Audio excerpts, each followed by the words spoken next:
Assalamualaikum warahmatullahi wabarakatuh.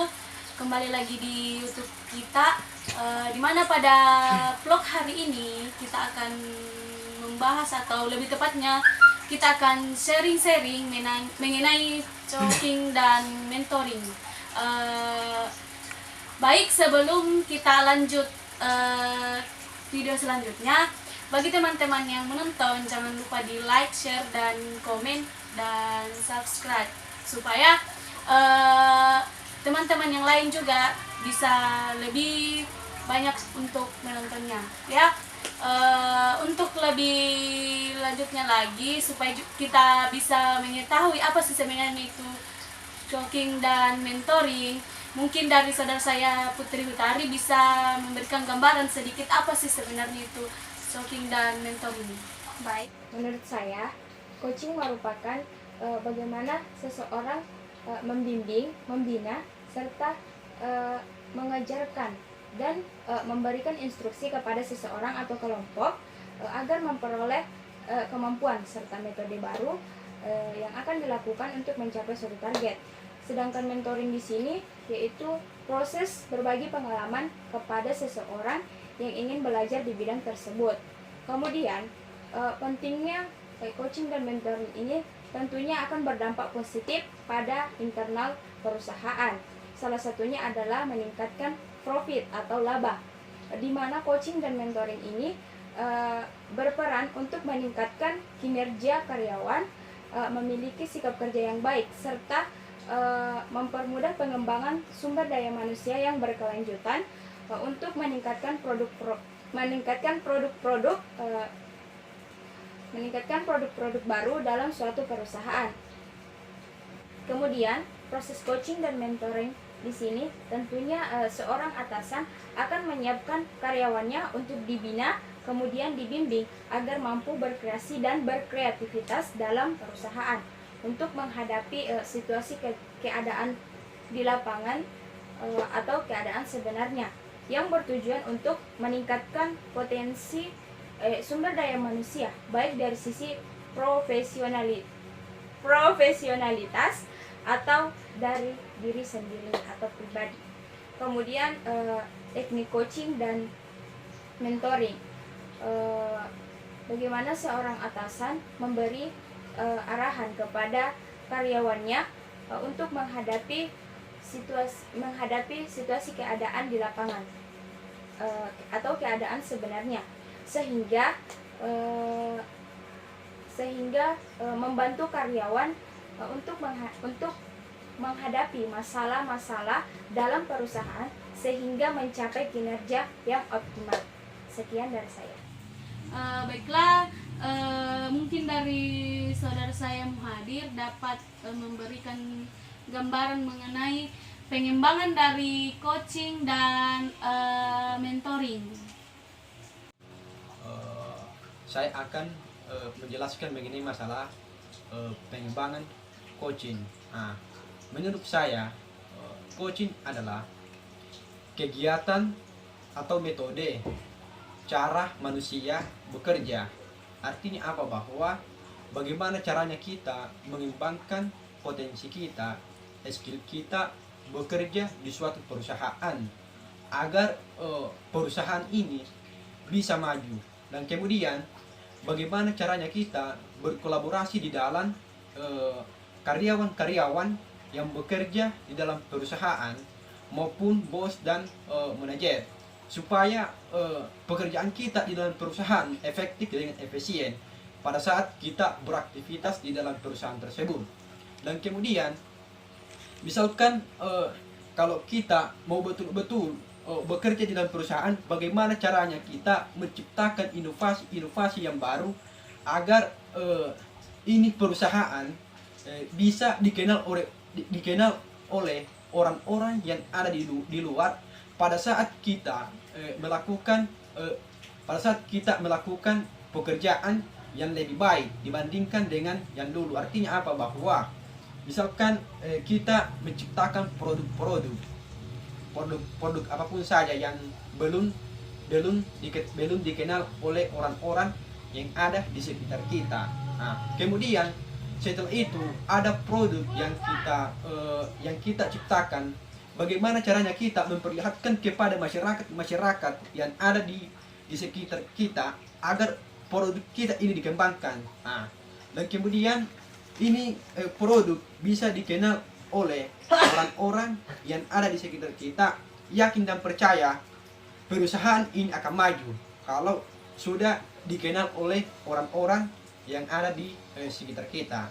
Nah, jadi intinya di sini, misalkan kalau kita mau betul-betul mengembangkan perusahaan kita, kita harus betul-betul memperbaiki potensi kita, skill kita pada saat kita bekerja di dalam, supaya ini di dalam perusahaan bisa maju secara progres.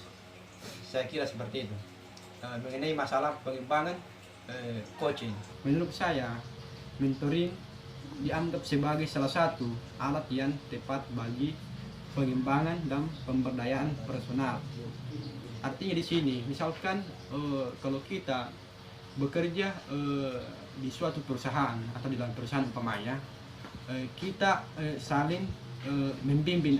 Artinya membimbingkan ini di dalam perusahaan ada berapa karyawan di dalam, berbeda-beda kualitasnya.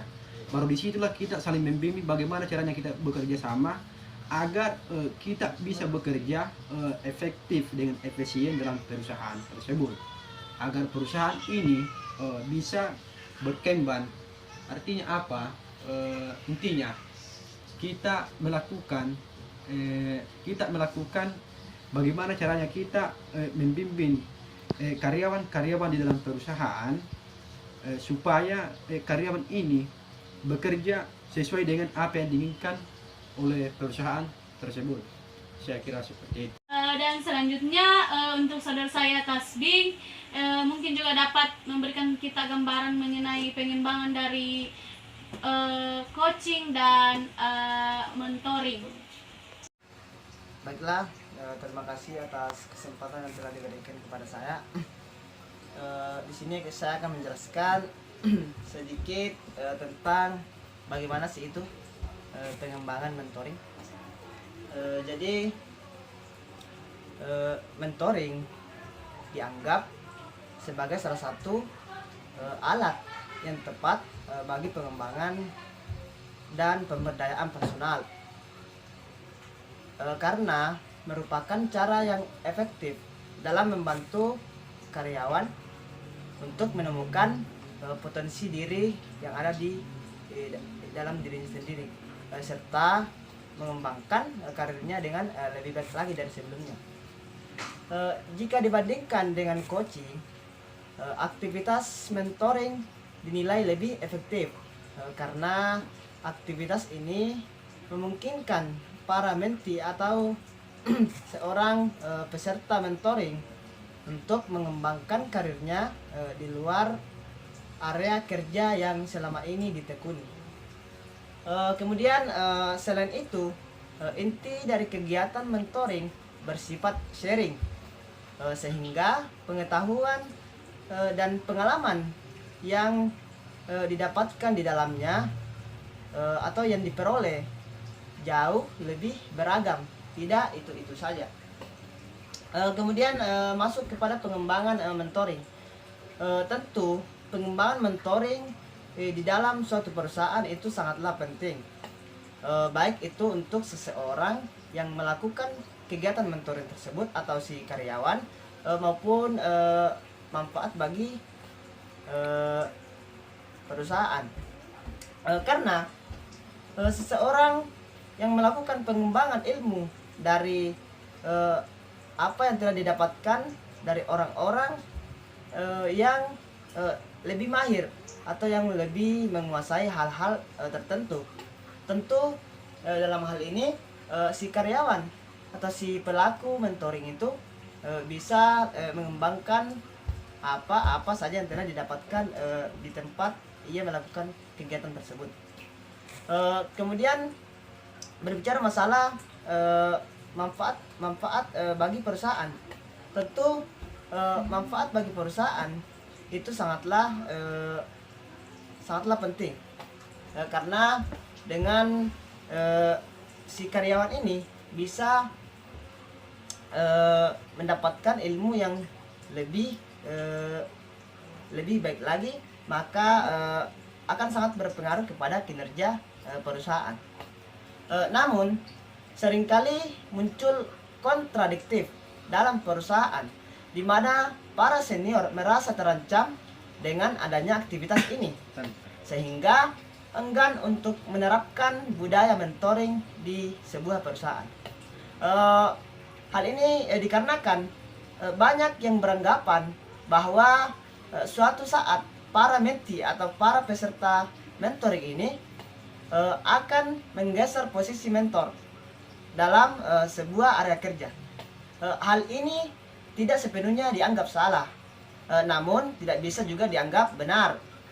Diperlukan kebijaksanaan dari para senior untuk memahami bahwa kegiatan mentoring ini sangatlah bermanfaat, baik itu bagi pelaku mentoring ini, yaitu seorang mentee, maupun bagi perusahaan. Selain itu, bukankah ilmu tidak akan habis walaupun harus dibagi? Tentu jawabannya, ilmu tidak akan pernah habis walaupun dibagi kepada banyak orang maupun dibagi kepada siapapun. Jadi inti daripada kegiatan ini itu sangatlah bermanfaat, baik itu bagi seorang pelaku mentoring maupun bagi perusahaan itu sendiri. Mungkin itu saja yang bisa saya gambarkan sedikit mengenai bagaimana sih itu pengembangan mentoring. Setelah di sini saya akan memperjelas tentang bagaimana sih itu pengembangan coaching, seperti yang telah dijelaskan tadi oleh saudara saya Muhammad. Jadi mengenai pengembangan coaching, yaitu bahwa pelatihan coaching sebenarnya memiliki manfaat yang sangat banyak untuk pengembangan SDM atau sumber daya manusia. Namun ternyata masih sedikit orang yang mengetahui dengan jelas apa perbedaan antara pelatihan coaching dengan pelatihan mentoring. Agar manfaat pelatihan coaching dapat dirasakan secara maksimal, maka kita perlu belajar lebih baik lagi tentang coaching tersebut. Kemudian pelatihan coaching dalam hal ini memiliki pendekatan yang khas. Sebenarnya ada pada setiap orang, masing-masing individu sangat berdaya untuk menemukan solusi bagi masalahnya sendiri. Jadi seseorang coach tidak akan memberikan suatu pengetahuan tertentu, tetapi dia mengajukan pertanyaan-pertanyaan sehingga coach atau si pelaku coaching ini menemukan sendiri solusi dari permasalahannya. Kemudian di sini kita menemukan keuntungan, yaitu keuntungan metode coaching dalam pengembangan potensi karyawan, mencakup kemampuan karyawan untuk bertanggung jawab, mandiri, dan lebih pandai berkomunikasi. Dan kemudian metode coaching adalah salah satu cara terbaik untuk mengembangkan karyawan. Keuntungan metode coaching hadir dari sifatnya yang mementingkan pengembangan potensi karyawan lewat tindakan langsung.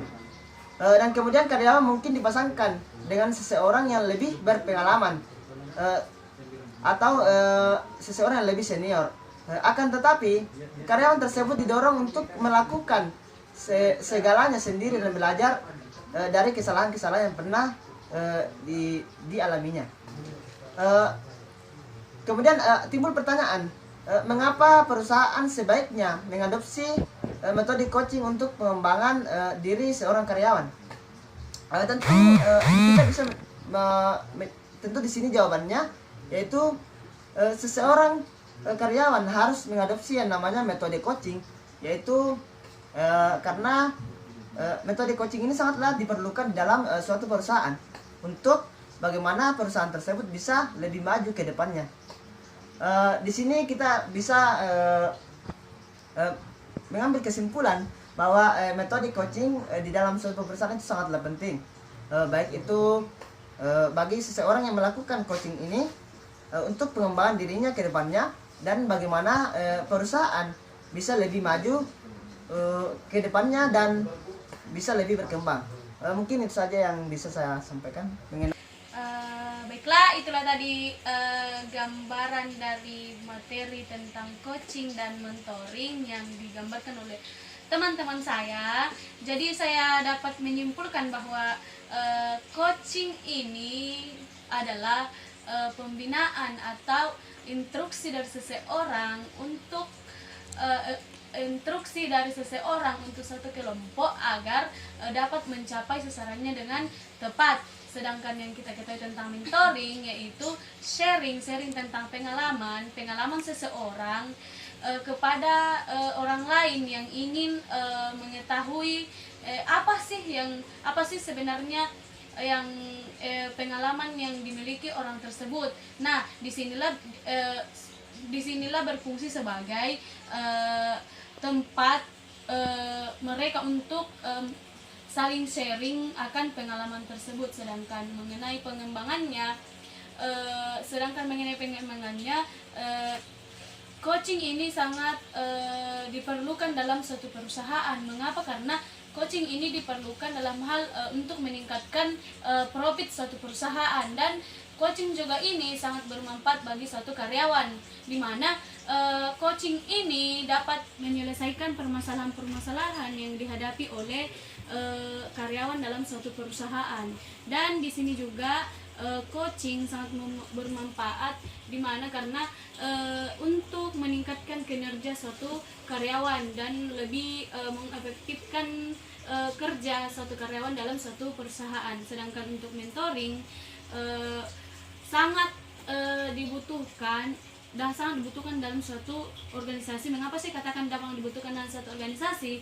Karena jika dalam suatu organisasi kita tidak memiliki sesuatu yang dapat dicontohi atau sesuatu yang dapat dijadikan sebagai landasan, maka kita akan berjalan di situ tidak akan berkembang. Tetapi jika kita memiliki sesuatu yang dapat dijadikan motivasi, dijadikan sebagai landasan begini, ya disitulah dalam suatu organisasi itu dapat berkembang dan sesuai dengan yang kita inginkan. Dan itulah mengapa sangat dibutuhkan coaching dan mentoring dalam suatu organisasi atau perusahaan. Ya, terima kasih.